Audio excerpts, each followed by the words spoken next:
Everyone, good morning. I hope आप सब बढ़िया होंगे और एनर्जेटिक होंगे और भाई सुपर डुपर होंगे। ठीक है। तो चलो क्लास स्टार्ट करते हैं, जिसमें आप लोग क्या करने वाले हो, समुच्चय भैया, जिसको हम क्या बोलते हैं, सेट, है ना। हम क्या करने वाले हैं, समुच्चय, जिसे हम क्या कहते हैं, सेट। तो हमारा 11th का टॉपिक आज से स्टार्ट हो रहा है, मॉर्निंग शिफ्ट, जैसा कि बताया था, है ना। अभी मैं इसको 8 बजे हम रिकॉर्ड कर रहे हैं, जल्दी इसको डाल देंगे, 9 बजे तक आपको ये अवेलेबल हो जाएगा। तो प्लीज इसको देख लेना और अच्छे से इसको करना, ठीक है। और प्रॉपर रहना, अपने कमेंट्स, एक्टिविटी, लाइक्स, सब चीज दिखने चाहिए और शेयर भी कर दो जितना जल्दी जल्दी। फिर हम लोग लाइव भी जुड़ेंगे, ठीक है। कोशिश करेंगे हम 1 तारीख को लाइव आपसे जुड़े, ठीक है। बाकी हम देखना चाहेंगे कि सच में को हो कि नहीं, क्या। अरे भाई सीरियस पढ़ने के लिए आ जाओ। तो अगर समुच्चय की बात करें तो यहाँ पे देखो, आपको नोट्स अलग से मिल जाएगी, ठीक है। लेकिन यहाँ पे जो हम पढ़ाएंगे वो आपको मेन होगा कि आपका कॉन्सेप्ट क्लियर हो रहा है कि नहीं, ठीक है। तो समुच्चय क्या होता है, एक वेल डिफाइंड, क्या यार इसकी 1 सेकंड रुक चाहिए, well defined collection of distinct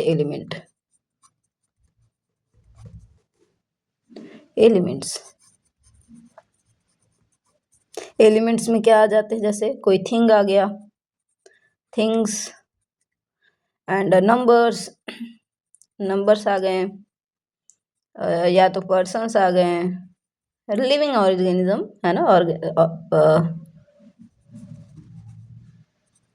etc, कुछ भी आ सकता है ना।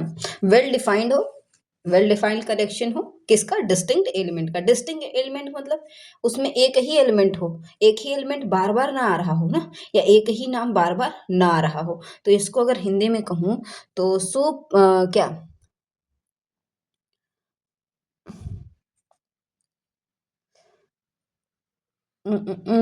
सुपरिभाषित, परिभाषित देख लेना यार थोड़ा सा, सुपरिभाषित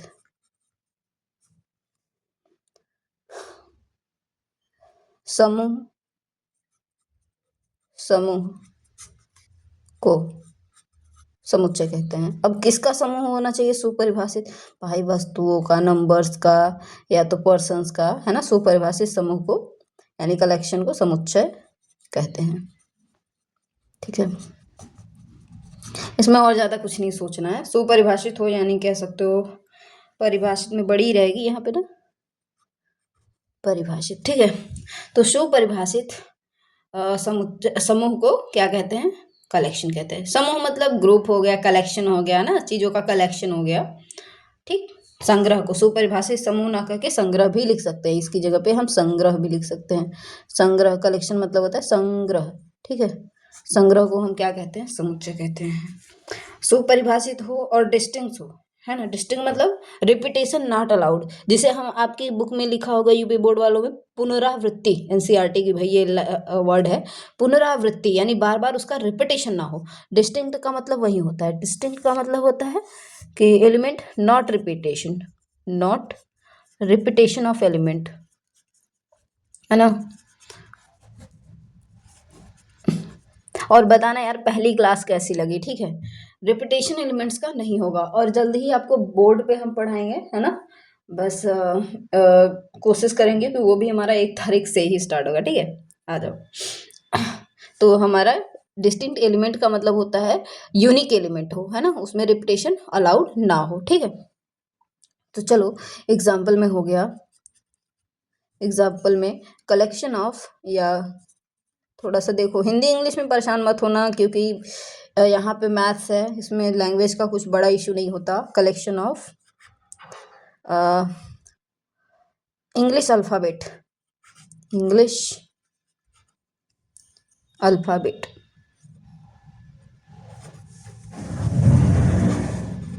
अल्फ़ाबेट्स नहीं होता, ये जान देना। ये अल्फ़ाबेट मतलब भी था वर्णमाला, वर्णमाला का कोई प्लूरल नहीं होता, अल्फ़ाबेट ही होता है ना।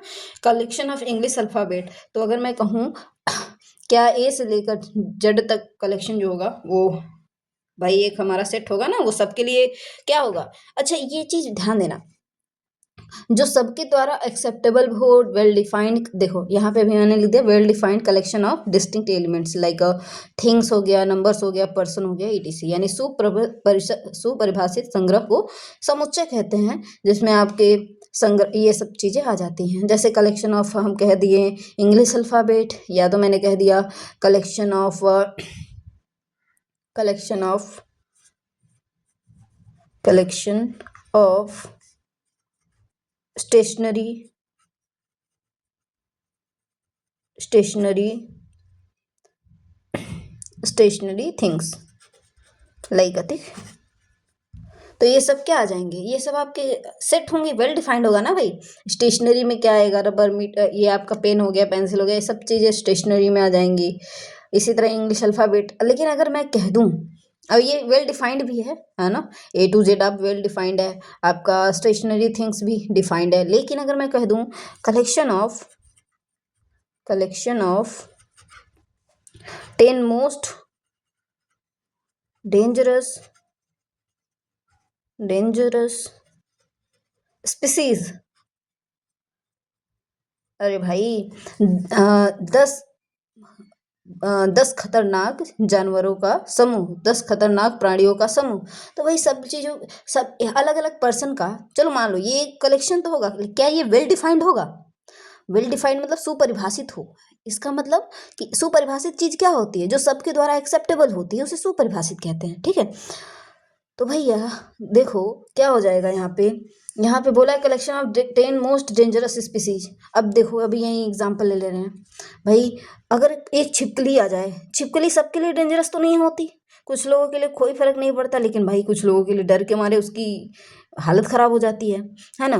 तो हर एक लोगों के लिए डेंजरस चीज अलग अलग हो सकती है ना। अब यहाँ पे वेल डिफाइंड ये नहीं है, क्योंकि जब कोई एक चीज सबका अलग अलग मत आए किसी एक चीज पे, तो समझ लेना वो सुपरिभाषित नहीं है, वो वेल डिफाइंड नहीं है। तो ये आपका ये क्या, ये जो है ये सेट नहीं है, ये सेट है, ये भी सेट, एक ये भी सेट होगा। लेकिन अभी हमने सेट का रिप्रेजेंटेशन नहीं पढ़ा है, तो अब हम जानेंगे रिप्रेजेंटेशन ऑफ सेट। हाँ जी, यहाँ तक बात समझ में आई। अरे भाई यहाँ से क्वेश्चन पूछा जाता है, क्लास 11th का पहला ही जो आपका एक्सरसाइज है 1.1, उसमें आपका पूरा ये है, वेल डिफाइंड होना चाहिए एंड डिस्टिंक्ट एलिमेंट्स होने चाहिए। अच्छा कभी ऐसे भी लिख दिया 1 2 3 1 1 4, क्या ये एक सेट है? तो भैया नहीं, ये सेट नहीं है। क्यों? क्योंकि देखो यहाँ 1 1 2 3 बार रिपीट हो रखा है। अभी मैंने ये पढ़ाया नहीं था रिप्रेजेंटेशन, इसलिए अभी तक ऐसे नहीं लिख रहे थे हम, ऐसे सेंटेंस में लिख रहे थे। ठीक है, तो हम इसको अगर ऐसे लिखे 1 2 3 एंड 4, तो भैया यहाँ पे देखो एलिमेंट डिस्टिंक्ट है, रिपीटेशन नहीं है, तो ये आपका सेट है। अब हम यहाँ सीखेंगे क्या, representation of set, representation of. और देखना अगर ये जैसे पढ़ाएंगे जाके तुरंत अपने बुक से क्वेश्चन सॉल्व करना। ठीक है, रफली ही करना, जल्दी करना। ठीक है, उससे ये रहेगा कॉन्सेप्ट क्लियर हुआ कि नहीं। ठीक है, रिप्रेजेंटेशन ऑफ सेट। तो रिप्रेजेंटेशन कैसे करते हैं, तो इसे हम कैसे रखते हैं, इसे हम कर्ली ब्रैकेट में बंद करते हैं। तो हम लिखेंगे set represent by capital letter. Example में कैसे, जैसे आप कैपिटल ए से दिखा सकते हो, बी से दिखा सकते हो, ऐसे XYZ किसी से भी XYZ, ठीक है, किसी से भी दिखा सकते हो, बस कैपिटल लेटर से होना चाहिए। एंड अगर एलिमेंट आपके वेरिएबल्स हो, है ना, एलिमेंट्स क्या होते हैं, एलिमेंट्स अभी बताते हैं एलिमेंट्स क्या होते हैं। एलिमेंट्स को हम दिखाते हैं स्मॉल लेटर में। ठीक है, स्मॉल लेटर में जब भैया वो वेरिएबल हो, स्मॉल लेटर्स में। ठीक है, ध्यान देना। ओके, ये कब होगा, जब ये हमारे एलिमेंट्स वेरिएबल्स होंगे। ठीक है, ये ध्यान देना। ठीक, क्लोज विथ हम किस में बंद करते हैं इसको, भाई देखो इंग्लिश में नहीं पढ़ा रहे हैं, ऐसा मत सोच ले मैम ये तो यूपी बोर्ड के लिए होगा ही नहीं। नहीं भाई, ये यूपी बोर्ड वाले भी पढ़ सकते हैं। क्यों? क्योंकि ये हम हिंदी में तो बोल रहे हैं ना, क्लोज विथ कर्ली ब्रेसेस, है ना, and separate element by separate elements bye comma, ठीक है, कॉमा से एलिमेंट को सेपरेट करेंगे। जैसे जैसे मैंने कहा एग्जाम्पल में ए बराबर 1, इसे नोटेशन कहेंगे फिलहाल, मुझे लगता है इसे नोटेशन आप बोल सकते हो। रिप्रेजेंटेशन तो हम roster and set builder form में करते हैं ना, ठीक है, चलो कोई बात नहीं। 1 2 3 सब ये क्या है, ये रिप्रेजेंटेशन है। 4 इस तरह से ये आपका सेट हो गया, ठीक है। इसे हम ना रिप्रेजेंटेशन ना कह के नोटेशन ऑफ सेट लिखेंगे, नोटेशन, है ना, जनरली इसे दिखाते हैं इसी तरह, इसलिए नोटेशन इसको बोलते हैं। रिप्रेजेंटेशन दो तरीके से करते हैं, roster and set builder form में। ये दिख रहा है ध्यान से, एक बार इसको देख लेना, कुछ भी नहीं है क्या भाई। समुच्चय क्या होता है, वेल डिफाइंड कलेक्शन होता है एलिमेंट्स का। कैसे एलिमेंट, डिस्टिंक्ट एलिमेंट मीन्स जहाँ रिपीटेशन नॉट अलाउड। एग्जाम्पल भी दे दिया, जैसे कलेक्शन ऑफ इंग्लिश अल्फ़ाबेट, भाई ये सब के लिए एक ही होगा, 26 आपके लेटर्स, है ना। एंड मैंने कहा कलेक्शन ऑफ स्टेशनरी थिंग्स तो लिमिटेड होंगी, भाई वो भी है। चीज़ें देखो लिमिटेड भी होनी चाहिए, बात ये भी है, और वो सबके द्वारा एक्सेप्टेबल यानी सुपरिभाषित यानी वेल डिफाइंड होनी चाहिए।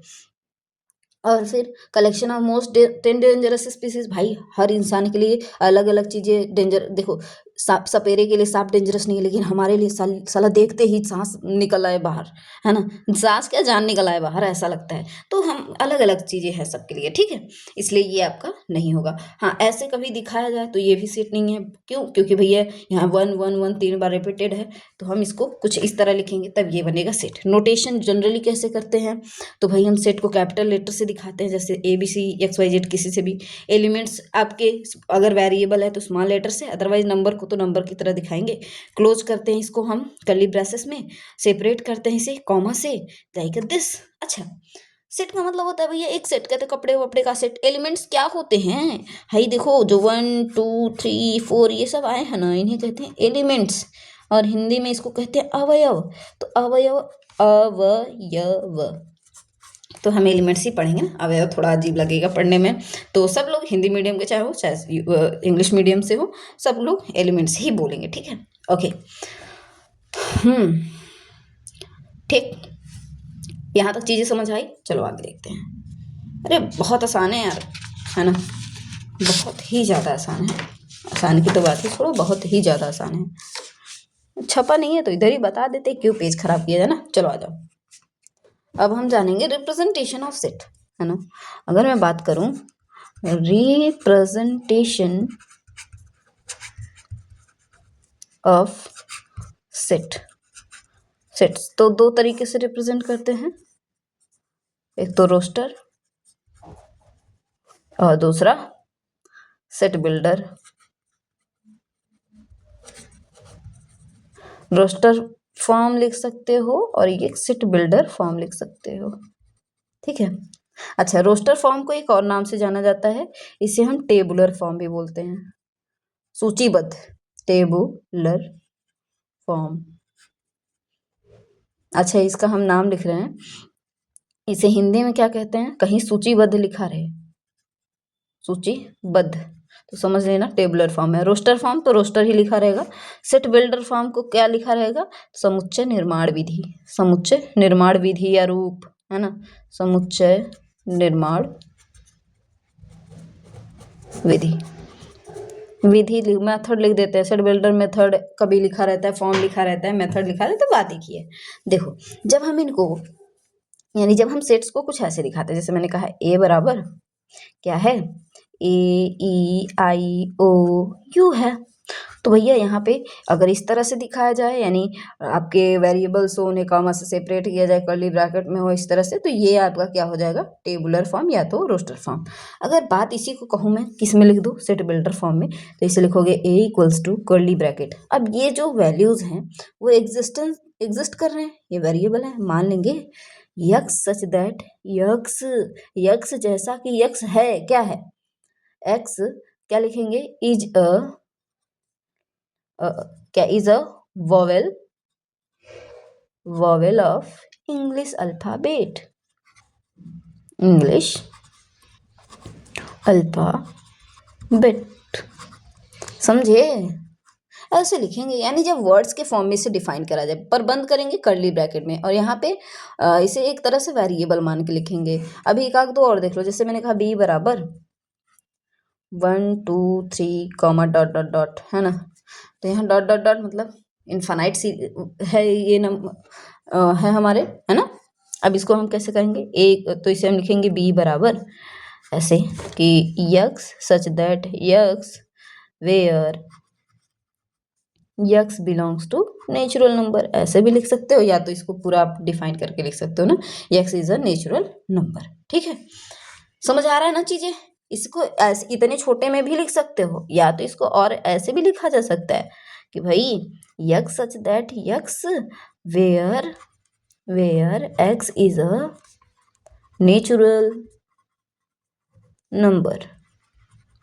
लेकिन भैया कभी कभी ऐसे ना आकर डॉट डॉट ना देकर लिमिट दे देता है, लाइक सी बराबर मैंने कहा 2 4 6 और 8 ऐसे दे रखा है। अब इसको लिखो किसमें? सेट बिल्डर फॉर्म में। तो कैसे करोगे? तो कहोगे सी बराबर, कहोगे एक्स सच दैट एक्स, ये तो लिखना ही लिखना है ना, एक्स सच दैट एक्स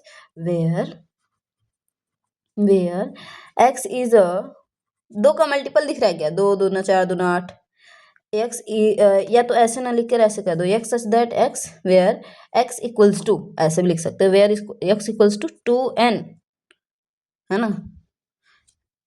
या तो अभी लिख रहे हैं जो वही लिख देते हैं, x is a multiple of 2, है ना? एंड एक्स इज क्या है? कहोगे ग्रेटर देन क्या? Greater than or equals to 2 and less than or equals to 8। 2 से बराबर है उसके, 2 से बड़ा है उसके बराबर है, 8 से छोटा है उसके बराबर है, ऐसे। हाँ जी, ऐसे नहीं लिखना है तो इसको और भी तरीके हैं लिखने के। कैसे? सी बराबर, अब देखो हर कोई अलग अलग सोचेगा। X such that x equals to लिख देंगे हम क्या?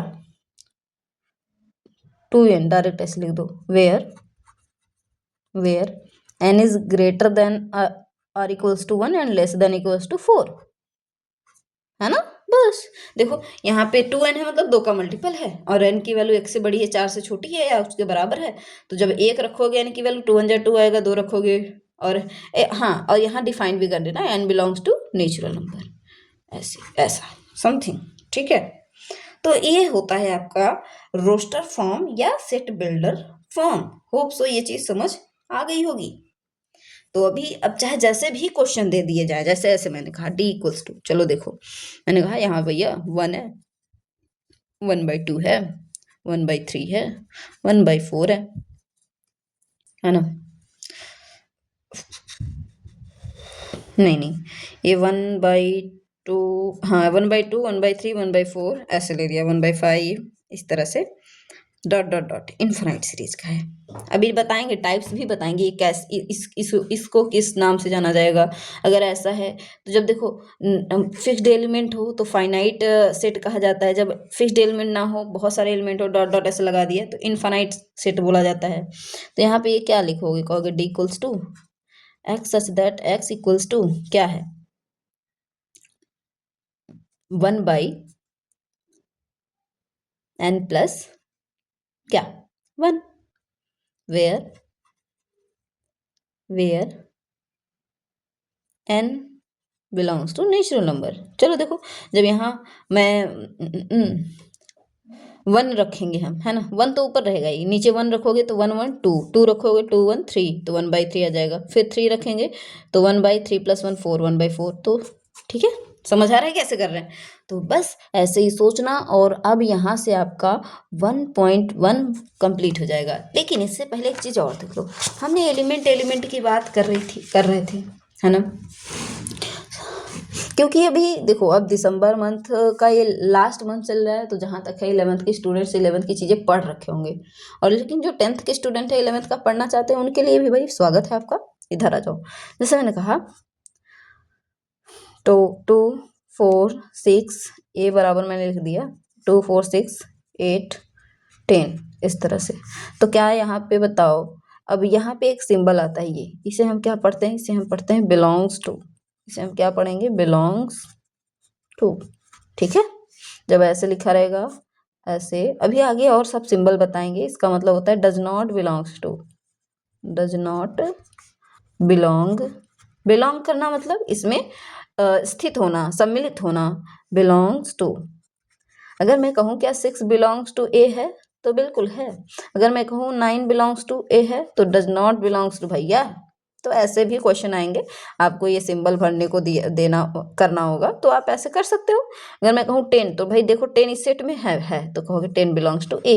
लेकिन मैं कहूँ 11, क्या ये है सही बात, कहोगे नहीं ये डज नॉट बिलोंग्स टू है। समझ पा रहे हो मेरी बात। तो ऐसे भी क्वेश्चन आएंगे, आपसे हो जाएंगे। ठीक है, और अभी हमने बताया कि हम कैसे रोस्टर फॉर्म से सेट बिल्डर फॉर्म में बदलेंगे, और उल्टा भी उसका किया जा सकता है, सेट बिल्डर से रोस्टर फॉर्म में भी बदला जा सकता है बहुत आसानी से। और ये ज़्यादा सरल होता है सेट बिल्डर से रोस्टर में बदलना। तो बताना, आज के लिए हम इतना ही बताएंगे। जाके पहले 1.1 कंप्लीट करके आना एंड बोलना मैम डन। तो देन हम फिर स्टार्ट करेंगे आपका नेक्स्ट टॉपिक, जिसमें आपके टाइप्स ऑफ सेट होंगे। और बस यही है, 11th में टाइप्स ऑफ सेट है। शाम को हम पढ़ेंगे 12th वाला चैप्टर, 12th का first chapter relation and function, क्योंकि हमने सेट बता दिया तो वो समझ में आ जाएगा। Okay, bye bye, see you next class.